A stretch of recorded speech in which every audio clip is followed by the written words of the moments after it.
ప్రస్తుత రోజుల్లో మన భారతదేశం పేరు ప్రపంచవ్యాప్తంగా చాలా గట్టిగా వినిపిస్తుంది. ఒకప్పుడు మన దేశం అంటే కేవలం తన సరిహద్దుల్ని కాపాడుకోవడానికి మాత్రమే ప్రయత్నించే ఒక సాధారణ దేశం అని అందరూ అనుకునేవాళ్ళు. కానీ ఇప్పుడు కాలం మారిపోయింది. భారతదేశం ఇప్పుడు రక్షణ రంగంలో ఒక తిరుగులేని శక్తిగా ఎదుగుతుంది. ముఖ్యంగా మన దేశం తయారు చేస్తున్న కొత్త రకం మిసైల్స్ టెక్నాలజీ చూసి ప్రపంచంలోని పెద్ద పెద్ద దేశాలు కూడా ఆశ్చర్యపోతున్నాయి. సో దీని గురించి మనం ఈరోజు వివరంగా తెలుసుకుందాం. సాధారణంగా ఒక దేశం తనను తాను కాపాడుకోవడానికి చాలా రకాల ఆయుధాలను తయారు చేసుకుంటుంది. కానీ ఇప్పుడు ఇండియా తయారు చేస్తున్న మిసైల్ కేవలం రక్షణ కోసం మాత్రమే కాదు, ఇది ప్రపంచంలోనే అత్యంత శక్తివంతమైన మిసైల్స్లో ఒకటిగా నిలవబోతుంది. సో దీని గురించి వస్తున్న వార్తలు వింటే ఎవరైనా సరే షాక్ అవ్వాల్సిందే. ప్రపంచంలో ఎయిర్ డిఫెన్స్ సిస్టమ్స్ గురించి మాట్లాడేటప్పుడు రష్యా దేశం పేరు ముందుగా వినిపిస్తుంది. రష్యా దగ్గర S-400 అనే ఒక గొప్ప డిఫెన్స్ సిస్టమ్ ఉంది. సో దానికంటే ఇంకా పవర్ఫుల్ వెర్షన్ అయిన S-500 కూడా ఇప్పుడు అందుబాటులోకి వచ్చింది. సో ఈ S-500ని అందరూ స్పేస్ కిల్లర్ అని పిలుస్తారు. ఎందుకంటే ఇది ఆకాశంలో చాలా ఎత్తులో నుంచి వచ్చే, అంటే ఒక రకంగా స్పేస్ నుంచి వచ్చే మిసైల్స్ని కూడా గుర్తుపట్టి పేల్చేస్తుంది. ఇది ఎంత వేగంగా వచ్చే ఆయుధాలనైనా అడ్డుకోగలదు. అయితే ఇప్పుడు భారతదేశం తయారు చేస్తున్న కొత్త అగ్ని మిసైల్ ఈ స్పేస్ కిల్లర్ లాంటి సిస్టమ్స్ని కూడా సులభంగా మోసం చేయగలదు. ఇది ఎలా సాధ్యం అని మీరు అనుకోవచ్చు. దీని వెనుక చాలా పెద్ద టెక్నాలజీ ఉంది. సాధారణంగా పాతకాలపు మిసైల్స్ ఒకే దారిలో వెళ్తాయి, అంటే వాటిని ఎక్కడి నుంచి వదిలారో మరియు అది ఎటు వెళ్తున్నాయి అనే విషయాన్ని శత్రువుల రాడార్లు సులభంగా కనిపెట్టవచ్చు. కానీ మన కొత్త అగ్ని మిసైల్స్లో MARV అనే ఒక అడ్వాన్స్డ్ టెక్నాలజీని వాడుతున్నారు. ఈ MARV టెక్నాలజీ వల్ల మిసైల్ ఆకాశంలో ప్రయాణించేటప్పుడు తన దారిని తనకు నచ్చినట్లుగా మార్చుకుని వెళ్ళగలదన్నమాట. అంటే ఇది ఒక విమానం లాగా ఆకాశంలో వంకర్లు తిరుగుతూ వెళ్ళగలదు. దీనివల్ల ఎదురుగా ఉన్న శత్రువుల యొక్క రాడార్ సిస్టమ్స్ ఈ మిసైల్ ఎటు నుంచి వస్తుందో అస్సలు అర్థం కాదు వాటికి. సో ఒకవేళ వాళ్ళు ఒక చోట మిసైల్ వస్తుందని గెస్ చేసి ఫైర్ చేసినా కూడా మన మిసైల్ తన దారిని మార్చుకుని ఇంకో వైపు నుంచి వెళ్ళి తన టార్గెట్ని హిట్ చేస్తుంది. సో ఇలా దారి మార్చుకుంటూ వెళ్ళడం వల్ల ఏ రకమైన డిఫెన్స్ సిస్టమ్ అయినా సరే దీన్ని ఆపడం దాదాపు అసాధ్యం. అది మన దేశం సాధించిన ఒక గొప్ప విజయం అని చెప్పొచ్చు. దీంతోపాటు మన మిసైల్లో మరొక అద్భుతమైన టెక్నాలజీ ఉంది. దానినే డీకోయ్ స్ట్రాటజీ అని పిలుస్తున్నాం.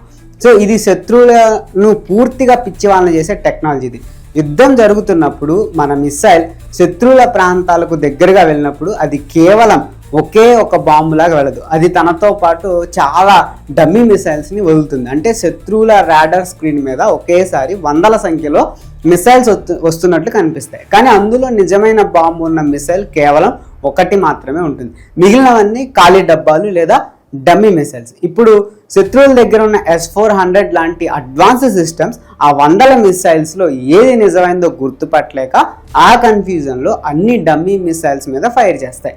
ఈలోపు మనకు అసలైన మిసైల్ వెళ్ళి వాళ్ళ మెయిన్ టార్గెట్ని నాశనం చేస్తుంది. ఇది వినడానికి ఒక సినిమా కథలాగున్నా ఇండియా ఇప్పుడు దీన్ని నిజం చేస్తుంది. ఒకేసారి వందల టార్గెట్లను ఎదుర్కోవడం ఏ ఎయిర్ డిఫెన్స్ సిస్టమ్ వల్ల కూడా కాదు. ఆ సిస్టమ్స్ అన్నీ ఓవర్లోడ్ అయిపోయి పనిచేయకుండా మానేస్తాయి. ఇక ఈ కొత్త మిసైల్ ఎంత దూరం వెళ్తుంది అనే విషయం దగ్గరకు వస్తే అది అందరినీ భయపెడుతుంది. ప్రస్తుతం మన దగ్గర ఉన్న అగ్ని-5 మిసైల్ సుమారు 5000 నుండి 5500 కిలోమీటర్ల దూరం వరకు వెళ్ళగలదు. అంటే ఆసియా ఖండం మొత్తం మరియు యూరప్లోని కొన్ని ప్రాంతాలు వరకు ఈ అగ్ని-5 మిసైల్ చేరుకోగలదు. కానీ ఇప్పుడు మనం తయారు చేస్తున్న కొత్త అగ్ని మిసైల్ రేంజ్ సుమారు 10,000 కిలోమీటర్ల వరకు ఉంటుందని అంచనా వేస్తున్నారు. 10,000 కిలోమీటర్లు అంటే అది ఒక ఖండం నుండి మరొక ఖండానికి సులభంగా వెళ్ళగలదు. ఇంత ఎక్కువ దూరం వెళ్ళడం మన శాస్త్రవేత్తలు మిసైల్ బరువుని చాలా వరకు తగ్గించారు అన్నమాట. సో పాత రోజుల్లో మిసైల్స్ తయారు చేయడానికి స్టీల్త్ లాంటి అరుదైన లోహాలను వాడేవారు. కానీ ఇప్పుడు కంపోజిట్ మెటీరియల్స్ వాడుతున్నారు. వీటి బరువు చాలా తేలిగ్గా ఉండడం వల్ల మిసైల్స్ యొక్క రేంజ్ అనేది ఎక్కువ ఉంటుందన్నమాట.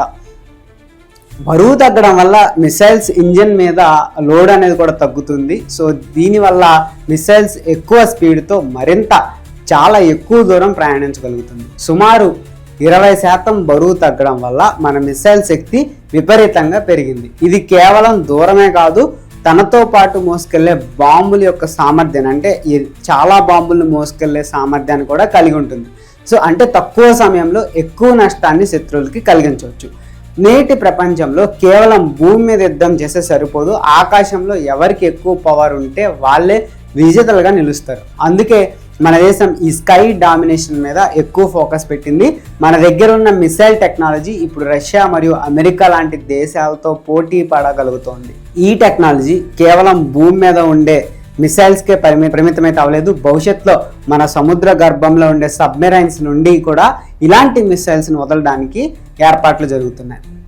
K5 మరియు K6 లాంటి మిసైల్స్ ఇప్పుడు తయారవుతున్నాయి. ఇవి నీటి లోపల నుండి దూసుకుంటూ వచ్చి శత్రువులను దెబ్బతీస్తాయి. సో ఇలా చేయడం వల్ల ఒక గొప్ప అవకాశం ఉంది, లాభం కూడా ఉంది. ఒకవేళ శత్రువులు మన మీద అటాక్ చేసి మన భూమి మీద ఉన్న అన్ని మిసైల్స్ని, ఆర్మీ బేసెస్ని నాశనం చేసిన, సముద్రం లోపల దాక్కున్న మన సబ్మెరైన్స్ నుండి మనం తిరిగి వాటి మీద దాడి చేయొచ్చు. దీన్నే సెకండ్ స్ట్రైక్ కేపబిలిటీ అని అంటారు. ఇది ఉన్న దేశం మీద దాడి చేయడానికి ఏ శత్రువు కూడా ధైర్యం చేయడు. ఎందుకంటే తాను దాడి చేసిన తిరుగుదాడి ఖచ్చితంగా జరుగుతుందని వాళ్ళకి తెలుసు. సో మన భారతదేశం ఇప్పుడు రక్షణ రంగంలో ఎవరి మీద ఆధారపడకుండా తన సొంత టెక్నాలజీతో ముందుకు వెళ్తుంది. మేక్ ఇన్ ఇండియా ప్రోగ్రామ్ కింద ఇలాంటి చాలా ఆయుధాలు మన దేశంలో తయారవుతున్నాయి. ఇది మన దేశానికి ఆర్థికంగా కూడా చాలా లాభం చేకూరుస్తుంది. ఎందుకంటే మనం వేరే దేశాల నుండి వేల కోట్లు పెట్టి ఆయుధాలను కొనుక్కొని దిగుమతి చేసుకోవాల్సిన అవసరం ఉండదు. పైగా మన దగ్గర ఉన్న టెక్నాలజీని మనం ఇతర దేశాలకు అమ్మి డబ్బు కూడా సంపాదించవచ్చు. సో ఇప్పుడు మన దేశం డిఫెన్స్ ఎక్స్పోర్ట్ విషయంలో కూడా కొత్త సిస్టమ్ని సృష్టిస్తుంది అనమాట. సో ప్రపంచ దేశాలు ఇప్పుడు ఇండియా వైపు గౌరవంగా చూస్తున్నాయి. ఈ అగ్ని మిసైల్ కొత్త వర్షన్ రావడం వల్ల యుద్ధం చేసే పద్ధతే మారిపోతుంది. ఏ దేశమైనా సరే ఇండియా మీద కన్నెత్తి చూడాలంటే 100 సార్లు ఆలోచించాల్సి వస్తుంది. ఎందుకంటే మన దగ్గర ఉన్న మిసైల్స్లో ఏ రక్షణ కవచాన్నైనా చీల్చుకుంటూ వెళ్ళగలదు. ఇది కేవలం ఒక మిసైల్ మాత్రమే కాదు, ఇది మన దేశ ఆత్మగౌరవం మరియు శాస్త్రవేత్తల కష్టం. రాబోయే రోజుల్లో ఇండియా ఒక టెక్నాలజీ సూపర్ పవర్గా మారుతుందనడంలో ఎలాంటి సందేహం లేదు. మన రక్షణ వ్యవస్థ ఎంత బలంగా ఉంటే మన దేశం అంత ప్రశాంతంగా ఉంటుంది. అభివృద్ధి చెందుతున్న మన దేశానికి ఇలాంటి శక్తివంతమైన ఆయుధాలు చాలా అవసరం. ఎందుకంటే శాంతి కావాలంటే కూడా మన దగ్గర శక్తి ఉండాలి. సో శక్తి ఉన్నవాడే శాంతిని గురించి మాట్లాడేదానికి విలువ ఉంటుంది అనమాట. సో భారతదేశం ఇప్పుడు ఆ దిశగానే అడుగులు వేస్తుంది. మనం ఎవరి మీద ముందుగా దాడి చేయం, కానీ మన మీద ఎవరైనా దాడి చేస్తే మాత్రం వాళ్ళను కోలుకోలేని దెబ్బతీస్తాం అని ఈ కొత్త అగ్ని మిసైల్ ప్రపంచానికి చాటి చెప్తుంది.